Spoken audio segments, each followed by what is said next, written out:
Saudara, kita sudah melewati beberapa pembahasan, yang tidak sudah 5 dan kita masuk yang ke-6 ya, yaitu perkawinan Kristus dan gerejanya.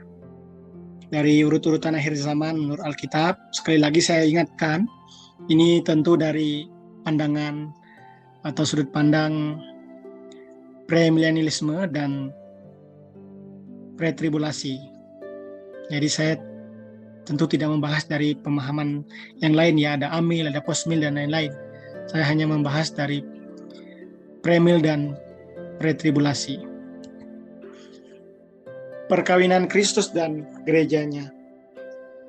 Beberapa nas penting dalam Alkitab yang membicarakan doktrin perkawinan anak domba Allah dengan gerejanya adalah pertama Efesus pasal 5 ayat 22 sampai 27 yang memberikan gambaran hubungan antara suami istri dengan hubungan Kristus dengan jemaat.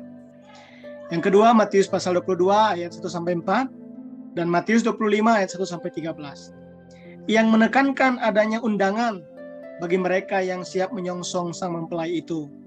Dan yang ketiga Wahyu 19 ayat 7 sampai 9 yang menyerukan berbahagialah mereka yang diundang ke perjamuan kawin anak domba.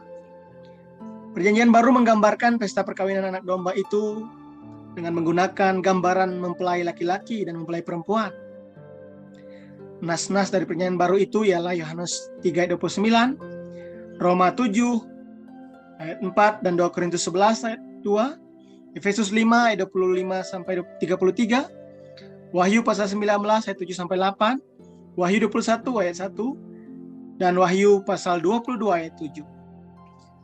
Sedangkan waktu perkawinan itu ialah di antara pengangkatan gereja dan kedatangan Kristus kedua kali. Jadi peristiwanya di sini. Antara peristiwa pengangkatan rapture dan keempat ini, kedatangan Kristus kedua kali. Jadi nanti bagian yang ke-6 itu di antara keduanya, antara rapture dan kedatangan kedua. Jadi di sanalah terjadi perkawinan Kristus dan gerejanya. Kata telah tiba, eraton dalam Wahyu pasal 19 ayat 7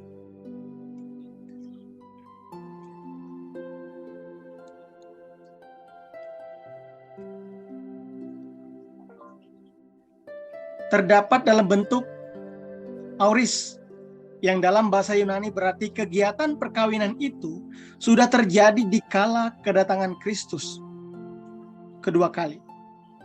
Wahyu pasal 19 ayat 8 menunjukkan bahwa mempelai perempuan sudah bersalutkan perbuatan-perbuatan benar orang-orang kudus yang tentunya diperoleh pada peristiwa bema Kristus yang kita bahas sebelum bagian ini. Jadi perkawinan anak domba ini terjadi di antara peristiwa bema Kristus dan kedatangan kedua kali. Dan pesta perkawinan tersebut menurut kitab Daniel pasal 12 ayat 1 sampai 3 dan Yesaya pasal 26 ayat 19 sampai 21 bukanlah saleh-saleh perjanjian lama, sebab mereka akan dibangkitkan sesudah kedatangan Kristus kedua kali. Juga Wahyu pasal 20 ayat 4 sampai 6 menjelaskan bahwa orang-orang mati syahid pada masa tribulasi tidak akan bangkit sebelum kedatangan Kristus kedua kali. Jadi satu-satunya peserta yang cocok di sini ialah gereja atau orang-orang yang sudah percaya kepada Yesus Kristus sebagai satu-satunya Tuhan dan Juru Selamat secara pribadi.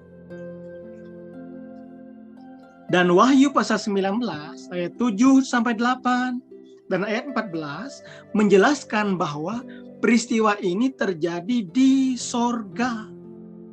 Jadi perkawinan Kristus dengan gereja terjadi di sorga.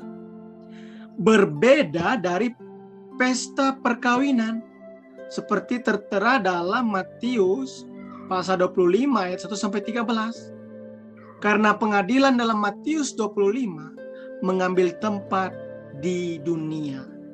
Jadi dua hal yang berbeda di sini antara perkawinan Kristus dan gerejanya dengan peristiwa pesta kawin. Jadi perkawinan Kristus dengan gerejanya terjadi di sorga, sedangkan pesta kawin itu nanti terjadi di bumi pada masa kerajaan 1000 tahun, di mana orang percaya diperkenalkan oleh Yesus Kristus sebagai Raja di situ kepada para sahabat. Ini tentang perkawinan Kristus dengan gerejanya. Tuhan menolong kita. Amin.